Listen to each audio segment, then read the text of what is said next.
আরো একটা ভিডিওতে সবাইকে স্বাগতম। আজ চলে এসেছিলাম একটি মেলাতে, যেটা ছিল খড়ম্বার গ্রাম পুজোর মেলা। এখানে এত লোক দেখছেন, মেলাটা কিন্তু বেশি বড় নয়, কিন্তু যে এত লোক, এত ভিড়, আপনাদের কি বলবো।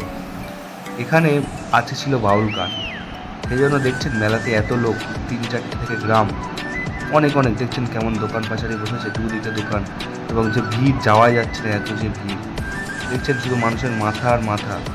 আজকে ছিল বাউল গান সেই স্টেজ হয়েছে একটা, দেখতে পাচ্ছেন আপনারা, ওই স্টেজে কিন্তু বাউল গান হচ্ছে, এবং আশেপাশে যা লোক, মানে কত লোক বাউল গান কিন্তু দেখছে না।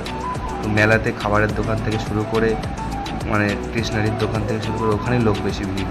ফুচকার দোকান আছে, লস্যির দোকান দেখতে পাচ্ছেন, আর হ্যাঁ, ওই যে গান হচ্ছে, গানটা কিন্তু দারুণ হচ্ছিল। তো আমরা তেমন গানের 2 মিনিট মতো গানের এখানে শুনলাম গান, তারপর কিন্তু বেরিয়ে গেছিলাম। এখানে মিষ্টির দোকান ছিল, মানে মিষ্টি বলতে আর কি এই গজা জিলিপির দোকান ছিল, তো ওখানে বাদাম, অনেক কিছু দোকান, মানে মেলাতে আর কি যা যাবতীয় দোকান থাকে, ফুচকার দোকান। তো আমরা ফুচকা খাবো বলে ভাবছিলাম, তো একটা বন্ধুর ওষুধ খাচ্ছে বলে আর ফুচকা খেলাম না, তো গানটা শুনি।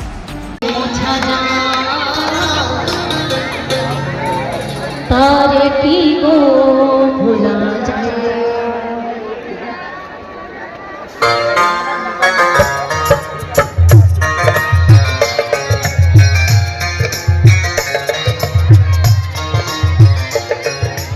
খুবই ছোটোবেলার একটা জনপ্রিয় গান, খুবই পুরাতন দিনের একটা দুঃখের গান, প্রেমের গান।